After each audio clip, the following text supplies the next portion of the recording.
देवाला नारळ म्हणजे श्रीफळ अर्पण करण्याची जुनी परंपरा आहे. पण कधी विचार केला आहे का की बाजारात शेकडो प्रकारची फळे असताना देवाला फक्त नारळाचाच एवढा मोठा मान का आहे? बाकीची फळे सोडून फक्त नारळच का फोडला जातो? यामागे कोणती पौराणिक सत्य आणि शास्त्रीय कारणे लपली आहेत? आजच्या या व्हिडिओमध्ये आपण या प्रश्नांची अचूक माहिती जाणून घेणार आहोत. चला तर मग व्हिडिओला सुरुवात करूयात. सर्वात आधी आपण हे समजून घेऊ की नारळाला श्रीफळ का म्हणतात. शास्त्रात श्रीचा अर्थ लक्ष्मी म्हणजे समृद्धी, ऐश्वर्य आणि शुभता असा होतो. नारळाच्या झाडाला कल्पवृक्ष मानले जाते कारण या झाडाचा प्रत्येक भाग, पान, लाकूड, फळ आणि सुकलेली शेंडी देखील मानवासाठी कोणत्या ना कोणत्या रूपात उपयुक्त ठरते. हे झाड समुद्र किनाऱ्यावरील खारे पाणी शोषून घेऊन आपल्याला जगातील सर्वात गोड आणि शुद्ध पाणी देते. म्हणूनच या फळाला सृष्टीतील सर्वात पवित्र आणि सात्विक फळ मानून त्याला श्रीफळ हा सर्वोच्च मान दिला गेला आहे. आता पाहूयात याचे सर्वात मोठे आध्यात्मिक कारण. शास्त्र आणि मानसशास्त्रानुसार नारळाची रचना हुबेहूब मानवी शरीरासारखी केली आहे. नारळावर असणारी बाहेरील जुनी शेंडी किंवा केस म्हणजेच माणसाचा अहंकार, क्रोध, लोभ आणि वासना आहेत. त्याचे जे कडक कवच असते ते आपले स्थूल शरीर दर्शवते. जेव्हा आपण देवाच्या दारात जाऊन पूर्ण ताकदीने नारळ फोडतो तेव्हा त्याचा आध्यात्मिक अर्थ असा होतो की आपण आपला अहंकार आणि वाईट विचार देवाच्या चरणी तोडून टाकत आहोत. नारळ फुटल्यानंतर आतून जे पांढरे शुभ्र खोबरे आणि शुद्ध पाणी निघते ते आपल्या निर्मळ आणि पवित्र आत्म्याचे प्रतीक आहे. म्हणजेच हे ईश्वरा, माझा अहंकार सोडून मी माझे शुद्ध मन तुला अर्पण करत आहे, ही यामागची खरी शास्त्रीय भावना असते. या परंपरेला एक खूप मोठा ऐतिहासिक आणि पौराणिक संदर्भसुद्धा आहे.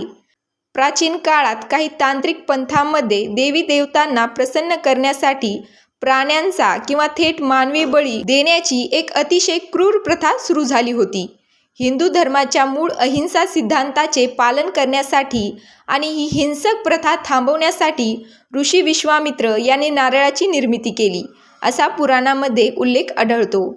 तुम्ही नीट पाहिले तर लक्षात येईल की नारळाला वरच्या बाजूला माणसाच्या चेहऱ्यासारखे 2 डोळे आणि 1 तोंड अशा 3 खुणा असतात. म्हणूनच मानवी कवटीचे प्रतीक म्हणून नारळाला पूजेत स्थान मिळाले. मानवी जीवाचा बळी देण्याऐवजी नारळाचा सात्विक बळी देण्याची पद्धत सुरू झाली, ज्यामुळे समाजातील हिंसा कायमची बंद झाली. अनेकांच्या मनात प्रश्न येतो की आपण आंबा, केळी, सफरचंद किंवा इतर फळे नारळासारखीच का फोडत नाही? यामागचे वैज्ञानिक कारण अतिशय रंजक आहे. इतर सर्व फळे आपण खाल्ल्यानंतर त्यांच्या बिया किंवा उरलेला भाग जरी जमिनीवर पडला तरी त्यातून नवीन झाड उगवू शकते. म्हणजेच त्या फळांमध्ये आधीच्या झाडाचे उच्छिष्ट किंवा पुनरुत्पादनाचा अंश शिल्लक असतो. परंतु नारळ हा असा एकमेव आहे जोपर्यंत तो अख्खा आणि संपूर्ण जमिनीत रोवला जात नाही तोपर्यंत त्याचे नवीन झाड उगवू शकत नाही. याशिवाय नारळाचे पाणी निसर्गत झाडाच्या आतच तयार होते. त्याला बाहेरून निसर्गातील प्रदूषणाचा किंवा कोणत्याही मानवाचा दूषित स्पर्श होत नाही. ते निसर्गातील सर्वात शुद्ध आणि निर्दोष अन्न मानले जाते. म्हणूनच देवाला वाहण्यासाठी ते सर्वोत्तम ठरते. तसेच धार्मिक मान्यतेनुसार नारळाच्या वरच्या बाजूला असणारे 3 ठिपके हे भगवान शिवशंकराच्या त्रिनेत्राचे प्रतीक मानले जातात.